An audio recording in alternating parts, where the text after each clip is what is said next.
Even as the Trump administration works to warm relations with North Korea and Russia, America's relations with China have chilled so much a top Central Intelligence Agency expert has dusted off an old term, Cold War. Michael Collins, the intelligence agency's top China expert, told an Aspen Security Forum crowd Friday that growing competition for global and economic influence between the nations amid the growing power of Chinese leader Xi Jinping merits the term. Xi this year pushed China's Communist Party to lift term limits, effectively making him president for life as he builds Chinese economic influence and military might. What they are leading against us is fundamentally a Cold War, he said.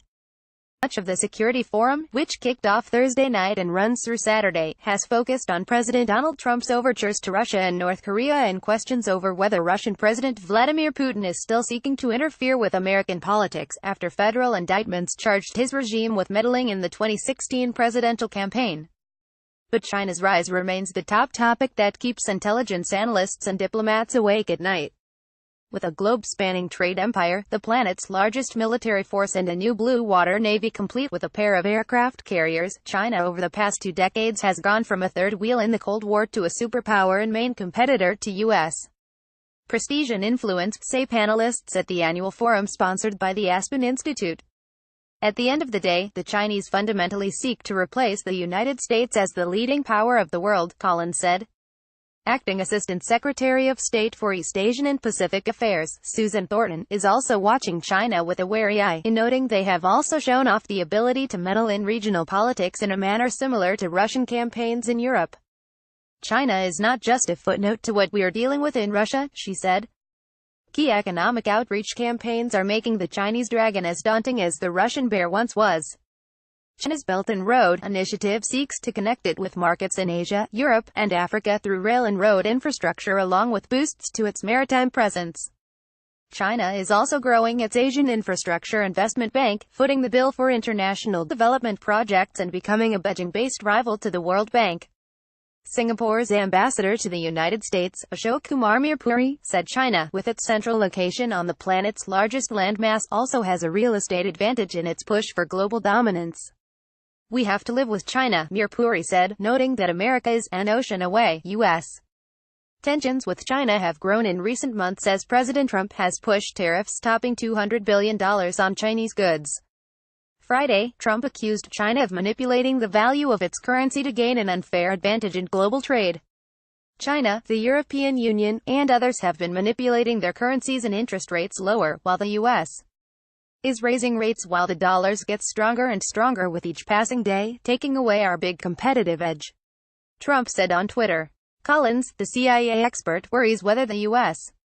has enough leverage to make Trump's trade threats stick. While America is an important trading partner for China, it has solid trade relationships across the globe.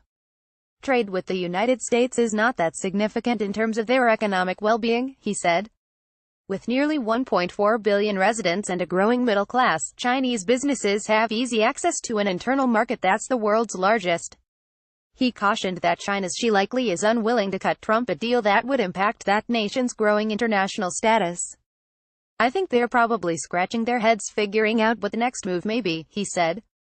And while China has partnered with the United States to deter a growing conflict with nuclear-armed North Korea, Chinese leaders are also worried about internal concerns in that case.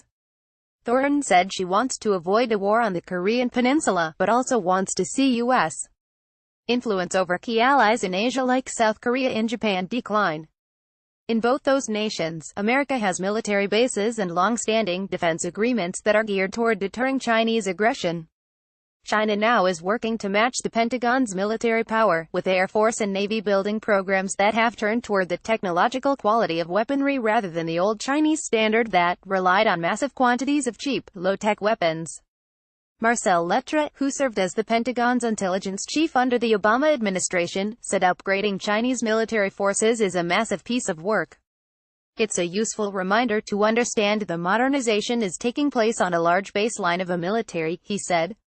The Pentagon's latest defense strategy calls out growing Chinese capabilities and is a driving factor behind President Trump's push for a separate space force to protect America, satellites. Lettre said the changes are a necessary reaction to China's rising military might. But experts said China might not be the monolithic rival it appears to be. Collins noted that she faces critics at home who are quietly questioning his growing political status that gives him leadership power reminiscent of Mao Zedong.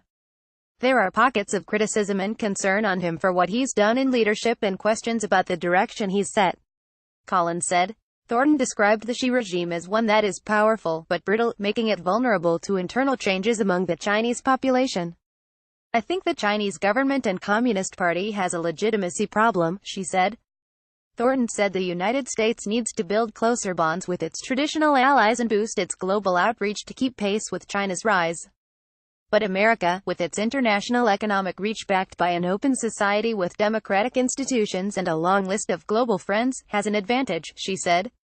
The United States still has the greater ability to influence other countries through the appeal and attraction of its freedoms and opportunities.